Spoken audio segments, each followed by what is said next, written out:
በሰማይ ሲያይሿል እርግቡ በሰማይ ሲያይሿል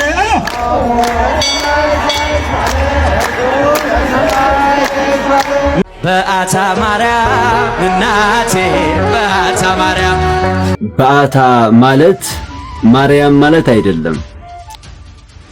በአታ ማርያም እናቴ በአታ ማርያም አሳዛኝ የተባለ ዜና ተሰምቷል። አርቲስቷ ከዚህ ዓለም በሞት መለየቷ ነው የተሰማው። አርቲስት ብጽሃት ተስፋዬ ከዚህ ዓለም በሞት ተለይታለች። የለንም በእናታችሁ አዶናይን አስፈቱኝ። ማንም የለንም ያላዶናይ ተስፋችን አዶናይ ነው። በእናታችሁ አስፈቱ። በመጨረሻም የአዲስ አበባ ከንቲባ የሆኑት ክብርት አዳነች አቤቤ በአዶናይ ጉዳይ ዝምታቸውን ሰበሩ። ጋይስ ዛሬ ፈገግ ብዬ ነው የመጣው። እሺ ተስፋ አድርጉ አዲስ ነገር ያው በቅርቡ እንሰማለን ማለት ነው። እስካሁን ያሉት ነገር በጣም አሪፍ ናቸው። ያው እንደዚህ አዶናይ ጃኒና ናፒ ዛሬ ችሎት ቀርበው ለማግኘት እየነበርና ፌደራል ፖሊሶች ሰላም ጤና ይስጥልኝ። ውድና የተከበራችሁ የንቁሆን ሚዲያ ቤተሰቦች እንደምን አላችሁ? እንደምስቆያችሁ እኔ አለሁ እግዚአብሔር ይመስገን።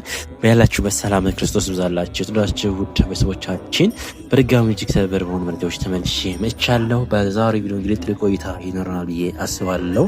እንግዲህ በዛሬው ዕለት በዓታ ለማርያም ነው። እንኳን አድረሳችሁ ኦርቶዶክሳውያን ማለት እወዳለሁ። እንግዲህ ታኅሳስ 3 ቅድስት ቤተክርስቲያን በታላቅ ድምቀት ከምታከብራቸው በዓላት አንዱ በዓታ ለማርያም ነው። ምን አስመልክቶ ነው የሚከበረው የሚለውን በሰፊው እንመጣበታለን። በተጨማሪ በአዶናይ መታሰር ዙሪያ እንግዲህ አስደሳች ዜና እየተሰማ ይገኛል። ለመላው አድናቂዎቹ እንኳን ደስ አላችሁ ማለት እወዳለሁ። ደግሞ በጸሎት አስቡት። አዲስ ነገር አለ። መረጃውን አስደምጣችኋለሁ። ጠበቃ እያሉ ያለውም ነገር አለ ማስደምጣችሁ ይሆናል። ለመላው ወዳጆች ይህን ቪዲዮ ሼር አድርጎላቸው ነው ትላችኋለሁ። በጣም ደስ የሚል ነገር ነው እየተሰማ ያለው።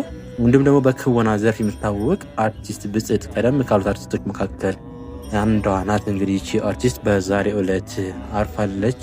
በጣም እጅግ የሚያሳዝን መረጃ ነው ሆናችኋለሁ። ይህ መረጃ ለማንኛውም መረጃውን ማስደምጣችሁ ይሆናል። ነፍስ ይማር። ወደዛ ከመሄዳችን በፊት ግን ነፍሳችንን እስኪ በዝማሬ እናርሳትና እንመለስ። ዝማሬና ስመስኪ ነፍሳችን በመጀመሪያ አንድ ቪዲዮ አስደምጣችሁና መረጃዎችን ማስደምጣችሁ ይሆናል። ቪዲዮ ላይክ እያደርጋችሁ ጀምሩት። ቻናላችን ደግሞ ሰብስክራይብ አድርጉ። ወደ ዝማሬው ጽርሐ አርያም ጽርሐ አርያም ጽርሐ አርያም ጽርሐ አርያም ክብርሽ ገናና ነው ለዘለዓለም በመላእክት ዓለም በሦስቱ ከተማ በኤረር በኢዮር እንዲሁም በራማ ውዳሴ ቀረበ ለሰማይ ንግሥት የአምላክን እናት በክብር አየናት። ጽርሐ አርያም ጽርሐ አርያም ጽርሐ አርያም ጽርሐ አርያም ክብርሽ ገናና ነው ለዘለዓለም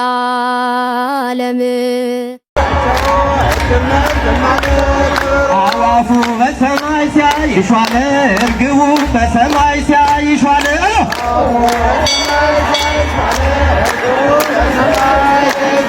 የሰማዕታት እናት ወጣለች እያለ አዋፉ በሰማይ ሲያይሿል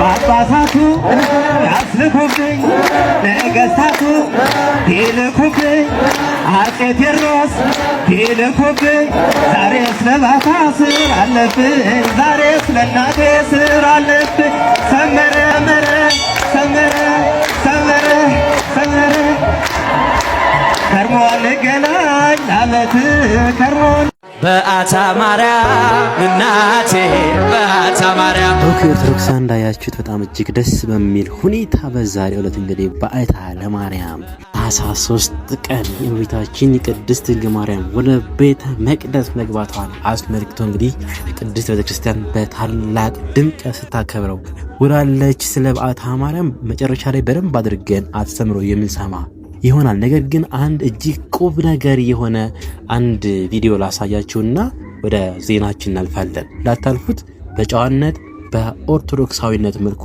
ይህን ወንድም እንድትረዱት ብዬ መልእክቱን አስደምጣቸዋለሁ።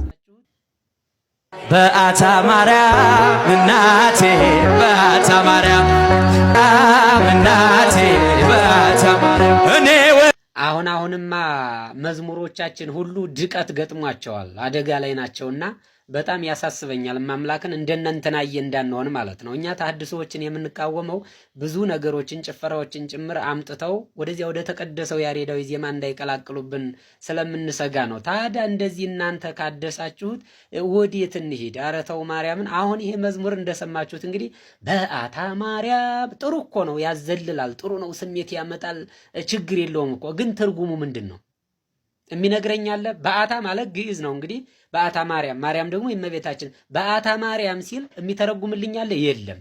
ለምን ቢባል ትርጉም የለውማ። ግዕዝ የማታውቁ ሰዎች ግን በመዝሙሮቻችሁ መካከል ግዴታ እኮ ግዕዝ መቀላቀል አይጠበቅባችሁም። በምታውቁት ቋንቋ በደንብ አድርጋችሁ አዘጋጅታችሁ ትርጉም ያለው ነገር ለትውልድ የሚተላለፍ መዝሙር እኮ ማስተላለፍ ትችላላችሁ። በዓታ ማርያም እና ትርጉም የለውም እያልኩ እኮ ነው። ግዕዝ ከተጠቀሰ አይቀር ሙሉ ነው መሆን ያለበት። በዓታ ለማርያም ውስተ ቤተ መቅደስ ትርጉሙ ምን ይሆናል ማለት ነው? እመቤታችን ወደ ቤተ መቅደስ የገባችበት የሚል ትርጉም ይሰጠናል ማለት ነው። በዓታ ማርያም የሚለው ትርጉም የለው። ብዙ ኦርቶዶክሳውያን ሁሌም የሚሉት ደግሞ አለ፣ በዓትዬ፣ ልደትዬ።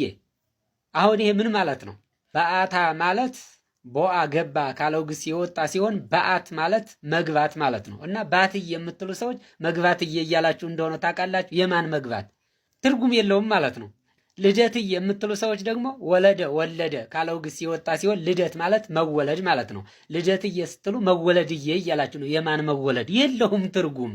ብዙ በልምድ የምንላቸው ነገሮች አሉ ማለት ነው። ግን አባቶቻችን ያላስተማሩት በመጻሕፍትም የማናገኛቸው ማለት ግን ትውልዱ የተለማመዳቸው ይኸው ደግሞ በመዝሙር መጡልን ማለት ነው። እና እንደነዚህ አይነት ነገሮችን ማስወገድ አለብን። በነገራችን ላይ አሁን በየአውደ ምሕረቱ አይታችሁ ከሆነ በደንብ የሚያዘልል ስሜት ያለው የሚያንጫጫ የሚያስፈነጥዝ ዘማሪ ካልሆነ በስተቀር ቀስ ብሎ ረጋ ብሎ እግዚአብሔርን የሚያመሰግን ምዕመናንን ወደ ንስሐ የሚጠራ መዝሙር የሚዘምር ዘማሪ አይፈለግም። በደንብ በቃ የሚያስጨፍር የሚያዘልል፣ ይሄ በቤተ ክርስቲያናችን እየተለመደ መጥቷል ማለት ነው። ይሄ መወገድ አለበት። በዓታ ማርያም እናቴ ትርጉም የሌለው መዝሙር አዘምሩ እያልኳችሁ ነው። እስኪ ለወደፊት ዘማሪ እሆናለሁ ብላችሁ ያሰባችሁ ሰዎች ልጠቁማችሁ። እነ ኪነ ጥበብ ወልደ ቂርቆስን አዳምጧቸው እስቲ። ማምላክን ከያሬድ ከቅዱስ ያሬድ ከድጎው ከጾመ ድጎው እኮ አይተናነስም። እመቤቴን ነው የምላችሁ። እነሱን አዳምጡ። መዝሙር ሲዘመር መጽሐፍ ቅዱሳዊ መሆን ስላለበት ማለት ነው። እንደዚህም ብሎ የሚያዘልል መሆን ስለሌለበት እና ዘማሪውን እየነቀፍኩ አይደለም። ይህን መዝሙር ብዙ ሰዎች ሲዘምሩ ሰምቻለሁና ልክ አይደለም ለማለት ያህል ነው። ደግሞ ልክ ነው ካላችሁ በዓታ ማርያም ማለት ምን ማለት ነው? በኮመንት አስቀምጡልኝ ማለት ነው። በዓታ ማለት ማርያም ማለት አይደለም። ስለዚህ ነገር ጥቂት ነገር ልንገራቸው። ሁላችሁም ይህ ቪዲዮ ለሁሉም እንዲዳረስ ታዲያ ሼር፣ ኮፒ ሊንክ፣ ላይክ ማድረጋችሁን እንዳትረሱ። ያው ቀስ ብዬ ነው የማወራው፣ እንግዲህ ታግሳችሁ ስሙኝ። ማለት ያው ጉሮሮዬ ትንሽ ስለታመመ ማለት ነው። እና ብዙዎቻችን አሁን በተለምዶ ማለት ነው በዓታ ማርያም እንላለን። ነገር ግን በዓታ ማለት ማርያም ማለት አይደለም። በዓታ ማለት ትርጉሙ ቧ ገባ ከሚለው የግዕዝ ቃል ይወጣና በዓታ ማለት መግባቷ ማለት ነው። በዓታ ማለት መግባቷ ማለት ነው። እና ይሄ በዓታ ማርያም ትርጉም አይኖረውም። ትርጉም የሚኖረው እንደዚህ ሲሆን ነው። በዓታ ለማርያም የማርያም መግባቷ ከሆነ ትርጉም ይሰጣል። ነገር ግን በዓታ ማርያም ምንም ትርጉም አይሰጥም። ልደታም እንደዚያው ማለት ነው። በዓታ የሚለው ለቦታ ስም ልንጠቀምበት እንችላለን፣ ልደታንም እንደዚያው። ነገር ግን በዓታ ብለን ማርያም ማለት አንችልም። ይሄ ለምሳሌ በዓታ ለአጸደ ማርያም ብንልም የአጸደ ማርያም መግባቷ በቃ ቋንቋ ነው እንጂ በዓታ ማለት ማርያም ማለት አይደለም። እና ብዙዎቻችን በዓታ ማርያም ነው በተለምዶ የምንለው። ነገር ግን መባል ያለበት ትክክለኛው ምንድነው ሲባል በዓታ ለማርያም ነው። በዓታ ለማርያም የማርያም መግባቷ ማለት ነው። ስለዚህ ይችን ሁላችንም እንወቃት። እንኳን ድንግል ማርያም ወደ ቤተ መቅደስ ለገባችበት ለዓመታዊ ክብረ በዓል በሰላም አደረሳችሁ። ሁላችሁም አስተካክላችሁ ኮመንት ላይ ማለት ነው በዓታ ለማርያም እያላችሁ ጻፉልኝ። የማርያም መግባቷ ወዴት? ወደ ቤተ መቅደስ መግባቷ ማለት ነው። ሁላችሁም በዓታ ማርያም ማለት አይቻልም፣ በዓታ ለማርያም። በእናንተ ጽሑፍ ብዙዎች ይማራሉ። ጻፉልኝ። ቪዲዮ ለሁሉም እንዲዳረስ ሼርና ኮፒ ሊንክ ላይክ አድርጉልኝ። እወዳችኋለሁ። ክብር በሉልኝ። ኦኬ ኦርቶዶክሳውያን፣ በአጭሩ እነኚህ ሁለት የቤተክርስቲያናችን አገልጋዮች እያሉን ያለው ግዕዝና አማርኛ ሲቀላቀል ትርጉም እንደማይሰጥ ትርጉም አልባ የሆነ ዝማሬ እንደሆነ ነው ለማስረዳቱ የፈለጉት ማለት ነው። ስለዚህ በግዕዝ ከዘመረን ሙሉን በግዕዝ እናድርገው፣ ትርጉም ይኖረዋል። ነገር ግን በዓታ ለማርያም ሲል ትርጉም እንደሌለው ነው እየነገሩን ያለው። እንግዲህ እንደዚህ ያሉ ነገሮችን በእውቀት መመዘን አይገፋም ብዬ አስባለሁ። ትክክለኛ የሆነ ነገር ነው። አሳዛኝ የተባለ ዜና ተሰምቷል። አርቲስቷ ከዚህ ዓለም በሞት መለየቷ ነው የተሰማው። አርቲስት ብጻት ተስፋዬ ባደረባት ህመም በሕክምና ስትረዳ ከቆየች በኋላ በትላንትናው ዕለት ከዚህ ዓለም በሞት መለየቷ ተሰምቷል። የአርቲስቷ ብጻት ተስፋዬ የቀብር ስነ ስርዓት ዛሬ አርብ እንደሚፈጸም ቤተሰቦቿ ገልጸዋል። ለሟች ነፍስ ይማር፣ እንዲሁም ደግሞ ለቤተሰቦቿ፣ ለወዳጆቿ፣ ለጥበብ አድናቂዎቿ በሙሉ መጽናናትን እመኛለሁ። በዛሬው ዕለት በጣም እጅግ የሚያሳዝነው አንዱ መረጃችን ይህ ነው ማለት ነው። እንግዲህ አርቲስት ብጻት ተስፋዬን የማያውቃት አይኖርም ብዬ አስባለሁ። በተለይ በፊልሙ ዓለም ውስጥ ያሉ በደንብ ያውቋታል። እንዲሁም ደግሞ ፊልም የምትከታተሉ ኢትዮጵያውያን በደንብ አድርጋችሁ ታውቃታላችሁ ብዬ አስባለሁ። ቀደም ካሉት አሪፍ ክወና ከሚሰሩት አርቲስት መካከል እንግዲህ አርቲስት ብጻት ተስፋዬ ናት። በፊልም ኢንዱስትሪ ላይ በጣም ብዙ ተሳትፎ አስተዋጽኦ ያደረገች የታችን ናት። በተለይ በአሁኑ ሰዓት ደግሞ በኢትዮጵያ ኦርቶዶክስ ተዋሕዶ ቤተክርስቲያን በሰንበት ትምህርት ቤት አምላኳን እግዚአብሔር ስታገለግል የነበረች የታችን ናት። ነፍሷን በአጸደ ገነት ያኑርልን ማለት ወዳለው። ምናልባት ካልተሳሳትኩኝ አርቲስት ብጻት ተስፋዬን በሳካራም ፖስት ላይ ብዙዎቻችን አይተናጣል ብዬ አስባለሁ። ይህ ፊልም እንግዲህ በኢትዮጵያውያን እጅግ ተወዳጅነትን ያገኘ እጅግ አስተማሪ የሆነ በዕለቱ እጅግ የሚደነቅ የሚያስመርጥ ፊልም እንደሆነ እንግዲህ ያው ይታወቃል። ካልተሳሳትኩ በክወና ዘርፍ ላይ ስትከውን የነበረች እህት ናት። ለማንኛውም ነፍሷን በአጸደ ገነት ያኑርልን። ለመላው ቤተሰቦቿ፣ ዘመዶቿ መጽናናት እመኛለሁ። አሁን ቀጥታ ወስዳችሁ ወደ አዶናይ እንሄዳለን። በአዶናይ በኩል እጅግ መልካም የሆነ ዜና እየተሰማ ይገኛል። ምንድነው የሚለው መረጃውን አስደምጣችሁና እንመለስ። ጋይስ ዛሬ ፈገግ ብዬ ነው የመጣው። እሺ ተስፋ አድርጉ አዲስ ነገር ያው በቅርቡ እንሰማለን ማለት ነው። እስካሁን ያሉት ነገር በጣም አሪፍ ናቸው። ያው እንደዚህ ይሄ ብዬ ባልነግራችሁም ማለት ነው ደስ የሚል ነገር አለው። ግን ዛሬ ኬክ ሂጄ ሊዘዝ ንገሩኝ። ጌታን የምሬ ነው። 4 ሚሊዮን ላዘጋጅ እኔ ሂጄ ያዛለሁኝ ማርያምን እና እኔ ቤት ላይቭ ገብተን ምናምን እንቁረስ። ምን ትላላችሁ ጋይስ? ጌታን አሁን የሚሞላ ከሆነ ዛሬ የሚሞላ ከሆነ አሁን ሂጄ አስቸኳይ ሊዘዝና ላምጣ ወይስ ይሞላል አድርጉ። ሀሳባችሁን አካፍሉኝ። ቶሎ በሉ ጋይስ፣ ኮፒ ሊንክ እያደረጋችሁ። አዶናይ እና ጆሲ በተጠረጠሩበት ለመልካም ጠባይ ተቃራኒ የሆነ አለባበስን በተመለከተ የፌዴራል ወንጀል ምርመራ እያጣራው ነው ያለውን ጉዳይ በተመለከተ ጠበቃና የሕግ አማካሪ አያሌው ቢታንያ ነኝ። እንግዲህ ለመልካም ጠባይ ተቃራኒ የሆነ ወይም ደግሞ ለመልካም ስነ ምግባር ተቃራኒ የሆነ ተግባር ፈጽመዋል በሚል በ2025 የቲክቶክ ክሬቲቭ አዋርድ ላይ ለማህበረሰቡ ባህል፣ እሴት፣ ሞራል ተቃራኒ የሆነ ነገር ነው በሚል የተያዙ ግለሰቦች እንዳሉ ይታወቃል። ከነዚያ ግለሰቦች በኋላ ደግሞ ታዋቂው ሰግጥ ፈምስ በሚል የሚታወቀው ቲክቶከር አዶናይ እንዲሁም ደግሞ ጆሲ በማግስቱ ደግሞ በተጨማሪነት ተይዘዋል ማለት ነው። እነዚህ ግለሰቦች አያያዝን ደግሞ በተመለከተ ቲክቶክ የዚህ የፌዴራል ወንጀል ምርመራ ምን ብሏል? ከዚሁ ጋር በተገናኘ እንደሆነ በመልእክቱ ወይም ደግሞ በማህበራዊ ድረገጻቸው ላይ ለማንበብ ችለናል ማለት ነው። ነገር ግን እውነት አዶናይ ለማህበረሰቡ ተቃራኒ የሆነ ልብስ ለብሷል? ለመልካም ጠባይ ተቃራኒ የሆነ ድርጊት ፈጽሟል የሚለውን ነገር እንግዲህ እንደ ተመልካች በመድረኩ ላይ የተከናወኑ ነገሮችን በምንመለከትበት ጊዜ ካለባበስ ጋር ወይም ከማህበራዊ ሴትን ተቃራኒ የሆነ ነገር ፈጽሟል በሚል ለመግለጥ በጣም አስቸጋሪ ያደርገናል ማለት ነው። ይህን በተመለከተ ህጉ ምን ይላል የሚለውን በዝርዝር እንመልከተው እስቲ። የወንጀል ህጋችን አንቀጽ 639 ንዑስ አንቀጽ 1 ምን ይላል? ማንም ሰው አስቦ ህዝብ በሚያዘወትርበት ቦታ ወይም በህዝብ ፊት ለመልካም ጠባይ ወይም ለመልካም ስነ ምግባር በብርቱ ተቃራኒ የሆነውን ማናቸውም ሌላ ጸያፍ ድርጊት የፈጸመ ወይም በአኳኋን ያሳየ እንደሆነ ነው የሚለው ማለት። ስለዚህ ከዚህ ጋር በተያያዘ በአኳኋን ያሳየ ማለት በምልክት፣ ባለባበስ፣ በንግግር እና በተለያዩ መልካም ማለት ለምሳሌ ፓምፕ ፍላየርስ ምናምን የተለያዩ ነገሮችንም ፖስት አድርጎ ሊሆን ይችላል። ልብሱ ላይም የሚገልጣቸው ነገሮች ሊኖሩ ይችላሉ ማለት ነው። እንዲህ አይነት ነገርን ግን በተመለከተ አላየንም። ይሄንን ካለባበስ ጋርም በተያያዘ አንዳንድ ግለሰቦች ምን ይላሉ? የሐመር ግለሰቦች ቢመጡ ታዲያ እነሱም ለመልካም ጠባይ ተቃራኒ የሆነ ነው ሊባል ይችላል? አይደለም። ለምን? ማህበረሰቡ ያመነበትና የሚታወቁበት ነው። የሚታወቁበት አለባበሳቸው ነው። ለምሳሌ በተጨማሪም ደግሞ ቢሽ ዳር ላይ ስንሄድ ሁላችን ራቁታችን ነው የምንሆነው፣ በፓንት ብቻ ነው የምንሆነው።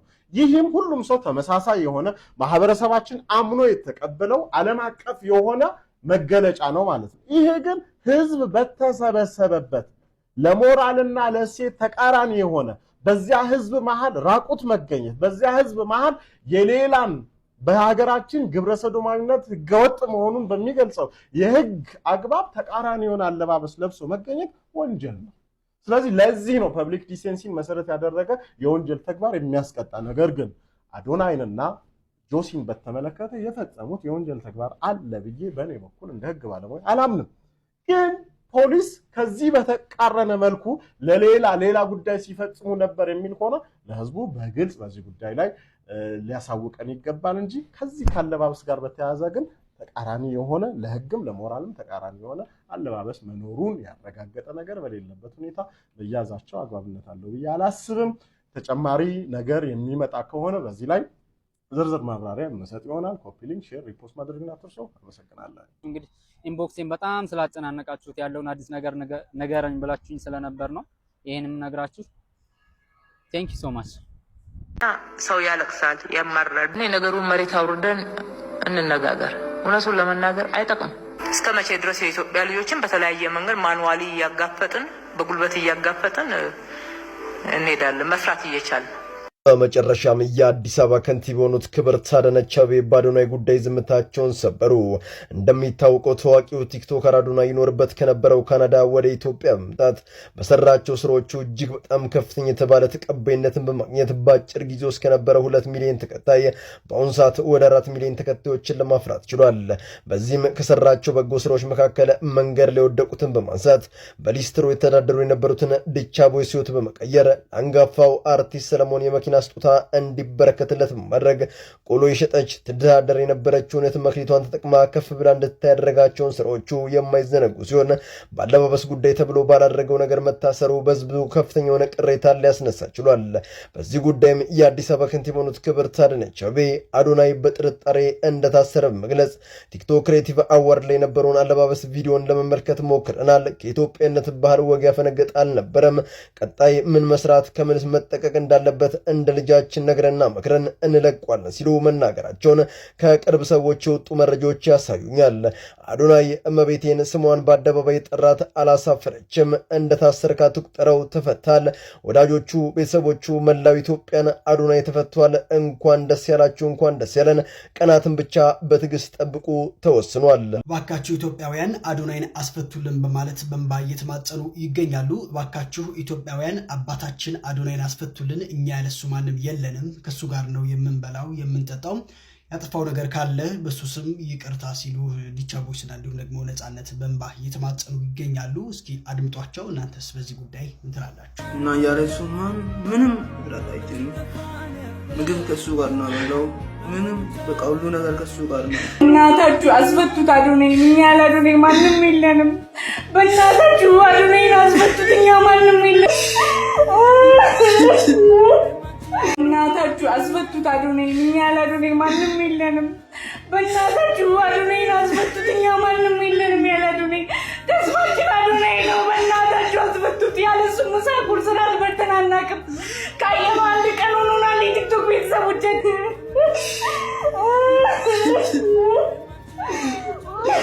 ኦኬ ጋይስ እንደሰማችሁት በጣም እጅግ የሚያሳዝነው ጉዳይ ደግሞ አንዱ ይህ ነው። በዚያው እንግዲህ በጣም ብዙ ሰው እንዳሉት ብዙ ሰዎችን እያስተዳደረ እንዳለ ነው አዶናይን የምናውቀው። በቅርብ ጊዜ እንግዲህ ዲቻ ቦይስንና ነፃነት እንግዲህ ከሆነ ቦታ ላይ ቆሎ የምትሸጥ ልጅ እንደሆነች ሁላችንን እናስታውሳለን። ከዛ አስቶ እንግዲህ አሪፍ ቦታ ላይ አድርሳለሁ ብሎ በጣም ብዙ ፕላን ይዞ አቅዶ የሚንቀሳቀስ ወንድም እንደመሆኑ መጠን 14 ቀን ራሱ እስር ቤት ማደር አይገባውም ብዬ አስባለሁ። ለብዙ ኢትዮጵያውያን ከጎናችን ሊቆም የተዘጋጀ ወጣት እንደመሆኑ መጠን ልናበረታታው ይገባዋል፣ ስራ ይገባውን ብዬ ማስብ ሰው ነኝ። ለማንኛውም እንግዲህ 14 ቀን በጣም ጥቂት ቀናት ነው እንግዲህ ያው ለምርመራ ይህን ያክል ጊዜ እንደሚቆይ እየተነገረን ያለው መልካሙ ዜና ይህ ነው እንግዲህ እየሰማን ያለነው። እንግዲህ ከዛሬ ከታኅሳስ 3 ጀምራችሁ ሁላችሁም ክፉ ዘመን መጣ አትበሉ፣ ጠማማ ዘመን መጣ አትበሉ፣ የጥፋት ዘመን መጣ አትበሉ። ማንም ሰው መነኩሴ ነኝ ቢል ባይታዊ ነኝ ቢል ክፉ ዘመን መጣ የሚል ሰው ካለ ይሄ የቅዱስ ያሬድ ጠበኛ ነው። ቅዱስ ያሬድ ያለ በጎ ዘመን መጣ ነው ያለ። ክፉ ዘመን መጣ አላለም። በጎ ዘመን መጣ ምንድን? ተመልከቱ። ወበዓላ ለቅድስት ማርያም በጎ ዘመንማ ያልኩት የድንግል ማርያም በዓል ነው አለ። የድንግል ማርያም በዓል በጎ ዘመን ነው። እንዴት በጎ ዘመን ተባለ? በጎ ቀን፣ ከቀን ሁሉ የተመረጠ ቀን ድንግል ማርያም የምትከበርበት ቀን ነው። ለምን? እሷ ዘመናችን ናት። እመቤታችን ዕድሜያችን ዘመናችን ናት። የትንቢት መከር የሸከፍንባት ማይረረ ትንቢት ማርያም ዘመነ ጽጌ እንግዳ ይላታል ሊቁ በእውነቱ። ስለዚህ እመቤታችን ዘመነ ጽጋብ ናት፣ ዘመነ መከር ናት። አሁን ዛሬ ታኅሳስ አይደለ? በታኅሳስ አዝመራ ይሸከፋል፣ እሸቱ ይበላል። እመቤታችን ለረሃባችን እሸት ያፈራችልን እሷ ዘመን ብቻ አይደለችም ያፈራችው፣ እሷ ዘመኒቱም እሷ። በእሷ ዘመን ፍሬ ተገኘ ያፈራችልን እመቤታችን፣ ለእሷም ክብር ምስጋና ይግባል እንደሚገባ በእውነቱ ማለት ነው።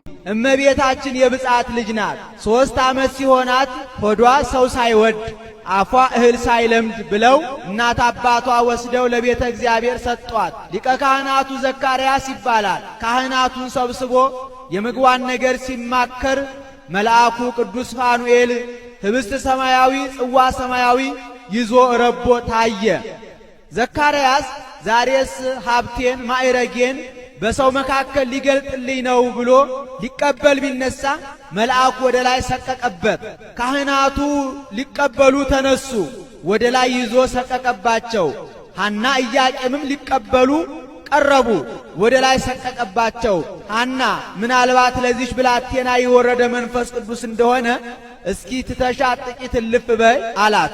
ትታት እልፍ ስትል ድንኩል ድንኩል እያለች እናቷን ስትከተል መልአኩ አቅፎ አንድ ክንፉን አጎናጽፎ አንድ ክንፉን ጋርዶ በቆመ ብእሲ አድርጎ መግቧት አርጓል።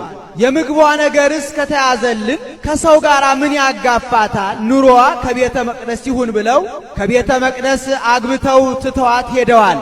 መላእክት ከበው በዙሪያዋ ተኰልኩለው 12 ዓመት በቤተ መቅደስ አጫውተዋታልና እንዲህ አለ።